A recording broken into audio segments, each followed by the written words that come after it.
Starting a business can feel intimidating, especially when you see big companies already dominating the industry. Many people hesitate because they think, how can I compete with giants? The truth is, every successful business started somewhere.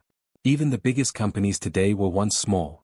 But fear stops many people from even trying. They see the obstacles instead of the opportunities. This isn't new. In the Bible, we see the same pattern. When the Israelites were about to enter the Promised Land, 12 spies were sent to check it out. 10 of them came back afraid, saying, "The land is great, but the giants are too powerful for us." But 2, Caleb and Joshua, saw things differently. They knew that with the right mindset and faith, the giants could be defeated. You don't need to be the biggest or strongest to succeed. You just need the right strategy, a willingness to act, and trust in God's plan. And no matter how big the competition is, you can take giant strides and build a successful business. So, let's dive in. 1. See opportunities, not just obstacles. When the Israelites were on the verge of entering the Promised Land, Moses sent 12 spies to check it out. They all saw the same land, but their reports were completely different. 10 of them came back terrified. "The land is good," they admitted, "but the people there are giants. We are like grasshoppers compared to them." Their fear spread quickly, and soon the whole nation was afraid to move forward. But 2 men, Caleb and Joshua, saw things differently. They said, "Yes, there are giants, but this land is ours. With God's help, we can take it." They focused on the opportunity, not just the obstacles. This same situation plays out in business today. Many people see a profitable industry and immediately think, "It's too competitive. I don't stand a chance." They focus on the giants, the big companies, the market leaders, and talk themselves out of trying. But successful entrepreneurs think like Caleb and Joshua. Instead of being intimidated, they look for ways to stand out. They ask, what gaps exist? What can I do differently? How can I serve a specific group of people better than the giants do? Many small businesses have beaten industry giants by focusing on their unique strengths. Apple started in a garage while IBM dominated computers. Netflix was a tiny company competing with Blockbuster. Amazon began as an online bookstore against massive retailers. The difference? They saw opportunities where others saw obstacles. The giants in your industry are real. But they don't have to stop you. If you focus on possibilities instead of fear, you'll find a way to succeed. Just like Caleb and Joshua. 2. Prioritize skill and strategy over size. When David faced Goliath, he was the clear underdog. Goliath was a trained warrior, covered in armor, and had been fighting for years. David, on the other hand, was just a shepherd boy with no battle experience. By all human standards, he didn't stand a chance. But David didn't try to fight Goliath the way everyone expected. He didn't wear heavy armor or use a sword. Instead, he relied on what he did have. His skill with a sling and his faith in God. With just one well-aimed stone, he brought Goliath down. This same principle applies to business. You don't have to compete with industry giants on their terms. Instead, focus on your unique strengths. Big companies often move slowly, have layers of bureaucracy, and struggle to adapt quickly. Small businesses can be more flexible, more personal, and more innovative. Think about how small startups have disrupted huge industries. Netflix didn't try to beat Blockbuster with more stores, they introduced streaming. Tesla didn't build cars like traditional automakers, they focused on electric vehicles and direct-to-consumer sales. Airbnb didn't buy hotels, they let people rent out their own homes. Like David, they didn't fight giants head-on. They used strategy and their unique strengths to win.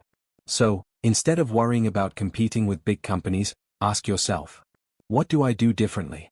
What strengths can I use to stand out?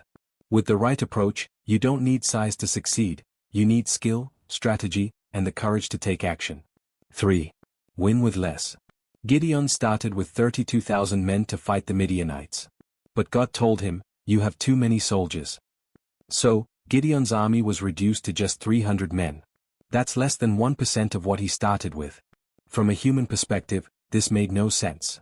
How could 300 men defeat an enemy as vast as the sand on the seashore? But with God's strategy, they won. Instead of relying on numbers, they used surprise, strategy, and faith. This is a lesson for business owners. You don't need a massive budget, a huge team, or endless resources to succeed. Many small businesses assume they can't compete because they don't have the funding or staff of larger companies. But in reality, being smaller can be an advantage. Big companies often waste resources. They have large teams, but decisions take longer.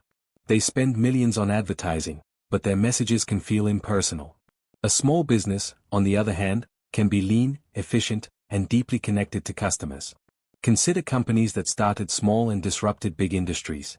WhatsApp had just 55 employees when Facebook bought it for $19 billion. Spanx began with one woman, Sarah Blakely, selling her product door to door. Chick-fil-A focuses on fewer menu items but delivers high-quality service, making it more profitable per store than McDonald's. Gideon's army teaches us that success isn't about how much you have. It's about how you use what you have. A focused, well-executed plan will always beat a scattered, unfocused effort. So, don't let a lack of money or resources stop you. Instead, ask, how can I use what I have wisely? How can I be strategic? With the right approach, a small business can take down giants. 4. Multiply limited resources. A widow came to the prophet Elisha in desperation. Her husband had died, and creditors were coming to take her 2 sons as slaves. She had nothing left, at least, that's what she thought. Elisha asked her, "What do you have in your house?" She replied, "Nothing except a small jar of oil." That little jar didn't seem like much, but Elisha told her to gather as many empty jars as she could. Then, she started pouring the oil into the jars. And it kept flowing until every jar was full.